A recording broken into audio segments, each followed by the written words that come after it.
हाँ जी students, let's continue to the practical portion. तो जैसा कि हमने पिछले वाली वीडियो में बताया था आपको पार्ट 1 में कि थ्योरेटिकल पोर्शन हम पहले करेंगे, फिर प्रैक्टिकल है। उसके 3 पार्ट हैं, हमने 3 अकाउंट बनाने होते हैं। First one is trading account, second is profit and loss account and third one is balance sheet. तो जिसने पहली वीडियो नहीं देखी है तो वो फटाफट से जाके पहली वीडियो देख के आए, क्योंकि थ्योरेटिकल पोर्शन हमने उस वीडियो में किया है। तो जिन्होंने देखी है तो वो यहाँ से कंटिन्यू कर सकते हैं। अब ट्रेडिंग अकाउंट क्या है बच्चे? ट्रेडिंग अकाउंट में हम क्या करते हैं, रॉ मटेरियल से लेकर हमारी चीज की प्रोसेसिंग तक, फिनिश गुड्स तक जितना भी काम आता है वो सारा ट्रेडिंग में आता है। ट्रेडिंग का मतलब ट्रेड करना, है ना।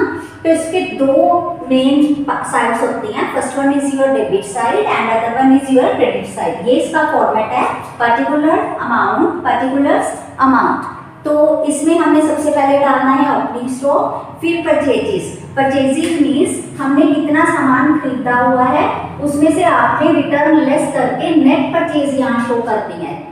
उसके बाद जितने भी आपके डायरेक्ट एक्सपेंस है, मैन्युफैक्चरिंग एक्सपेंस है, फॉर एग्जांपल वेजेस होगी, पावर हो गए, ऑयल होगी, गैस हो गया, लाइटिंग होगी, जो भी हम स्टार्टिंग में फैक्ट्री के जो काम है, अगर जिसके आगे फैक्ट्री वर्ड लिखा हुआ है वो भी एक्सपेंस इसी में आएंगे, जिसके आगे डायरेक्ट लिखा है वो भी इसी में आएंगे, जिसके आगे मैन्युफैक्चरिंग लिखा है वो भी इसी में आएंगे। तो ये सारे एक्सपेंसेस हमने, क्योंकि हमारी फर्म का खर्चा हुआ है, टू वाली साइड लिख रहे हैं। और इधर बाय क्लोजिंग स्टॉक और net cell. Net cell again क्या है, सेल्स लेस रिटर्न। तो इसका हमने टोटल कर लेना है गाइस, और इसके टोटल में से आपने ये माइनस कर देना है, तो आपका रिजल्ट जो आएगा that would be gross profit. ये जो ग्रॉस प्रॉफिट आएगा इसको हम लिखते हैं balancing figure. If your credit side is more than debit side, अगर आपका क्रेडिट का टोटल ज्यादा होता है डेबिट से, तो आपका जो आंसर आएगा वो आएगा ग्रॉस प्रॉफिट। इन केस आपकी डेबिट साइड ज्यादा हो जाती है क्रेडिट साइड से, तो आपका जो आंसर आएगा वो आएगा ग्रॉस लॉस। एक क्वेश्चन में आपका ग्रॉस प्रॉफिट या ग्रॉस लॉस दोनों में से एक ही चीज आएगी। If your credit side is more than debit side, then there would be gross profit, and vice versa. If your debit side is more than credit side, there would be gross loss. तो ये trading account के जितने भी questions हैं ये आपने अच्छे से करने हैं। उसके बाद हमारा अगला अकाउंट होएगा, वो होएगा प्रॉफिट एंड लॉस अकाउंट। तो सबसे पहले ट्रेडिंग अकाउंट की जितनी भी इलस्ट्रेशन है, एग्जांपल्स हैं, वो सब सॉर्ट आउट करें, और उससे रिलेटेड जो भी क्यूरी है वो मुझे कमेंट सेक्शन में या व्हाट्सएप पे बता सकते हो। उसके बाद हम प्रॉफिट एंड लॉस अकाउंट करेंगे और फाइनली बैलेंस शीट करेंगे। ये इसलिए मैं थोड़ी इंस्टॉलमेंट्स में करवा रही हूँ क्योंकि ये न्यू कंसेप्ट है और इस बार आपके सब्जेक्टिव क्वेश्चंस आने हैं, तो आपको सफिशिएंट टाइम भी है। आप इसको अकेले क्वेश्चन को सॉर्ट आउट करोगे, कोई बात नहीं, जितना टाइम लगता है ये लेने दो। उसके बाद हमने इसको पक्के करना है, बिल्कुल रिवीजन करनी है इसकी। ट्रेडिंग अकाउंट के बाद हम profit and loss account start करेंगे, फिर हम बैलेंस शीट। तो इससे रिलेटेड ट्रेडिंग अकाउंट से जितने भी क्वेश्चन है वो आप सॉर्ट आउट कर लीजिए, और फिर हम आगे अपना बढ़ते हैं प्रॉफिट एंड लॉस अकाउंट की तरफ। तो आपने ट्रेडिंग अकाउंट वाला कंसेप्ट कर लिया होगा। अब हमारा अगला स्टेप क्या था, profit and loss account. Trading account और प्रॉफिट एंड लॉस अकाउंट दोनों हमारी इनकम स्टेटमेंट के अंदर आते हैं, और जो बैलेंस शीट है वो फाइनेंशियल स्टेटमेंट के अंदर, वो पोजीशन जानने के लिए होती है, और ये हमारे एक्सपेंस और इनकम। तो same as trading account, particular rupees, दो अकाउंट, दो साइड्स होंगी। First one is your debit and other one is your credit, same as in a trading account. तो जिसको ये नहीं पता वो पहले ट्रेडिंग अकाउंट देखेंगे, क्योंकि ट्रेडिंग अकाउंट में जो बैलेंस हमारा निकला था ग्रॉस प्रॉफिट या ग्रॉस लॉस, उसको हमने यहाँ पे लेके आना है। तो without trading account profit and loss is not possible. तो सबसे पहले आप ट्रेडिंग अकाउंट कैसे बनता है ये देख के आओगे, फिर आप प्रॉफिट एंड लॉस की तरफ चलोगे। तो सेम एज ट्रेडिंग अकाउंट, इसकी भी 2 साइड्स हैं, debit and credit. Same format है, पर्टिकुलर अमाउंट।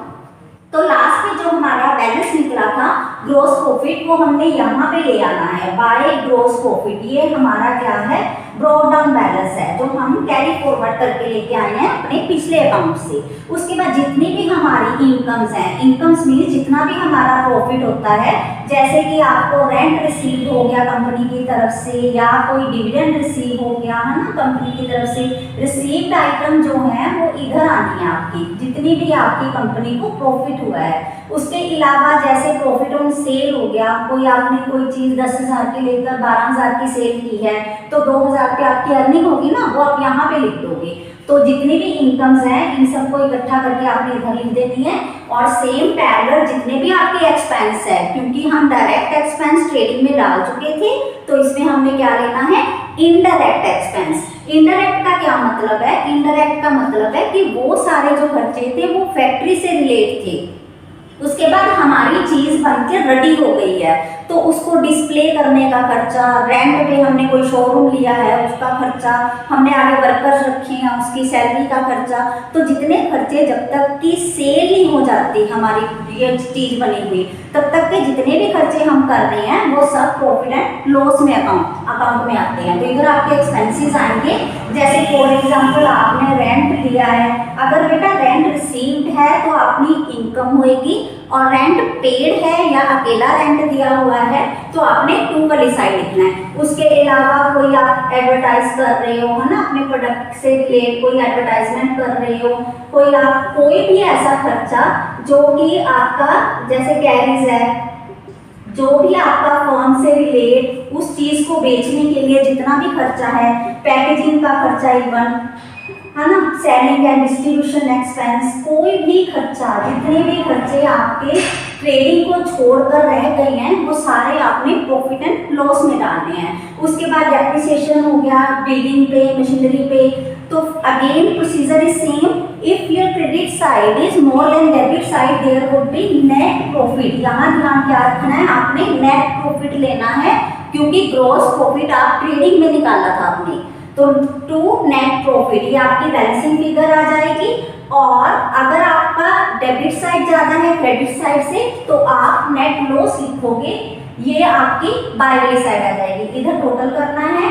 अगेन मैं रिपीट कर रही हूँ, if your credit side is more than debit side there would be net profit, and if the debit side is more than credit side there would be net loss. इसका treatment हम आगे चल के balance sheet में करेंगे। तो हमारे दो अकाउंट क्लियर हो गए हैं, दोनों अकाउंट इनकम स्टेटमेंट के पार्ट थे। First one is your trading account and other is your profit and loss account. Trading account हम फाइंड आउट करने के लिए कि ग्रॉस प्रॉफिट या ग्रॉस लॉस कितना हुआ है, और प्रॉफिट एंड लॉस हम बनाते हैं कि नेट प्रॉफिट या नेट लॉस कितना हुआ है, क्योंकि ट्रेडिंग का जो बैलेंस आता है उससे प्रॉफिट एंड लॉस बनता है और प्रॉफिट एंड लॉस का जो बैलेंस आएगा उससे हमारी बैलेंस शीट बनेगी। तो ये आप अंडरस्टैंड कर गए होंगे कि इसके बाद हमारा अगला टॉपिक क्या होएगा, टू मेकिंग और preparing the balance sheet of a company, which one is the last point. Clear?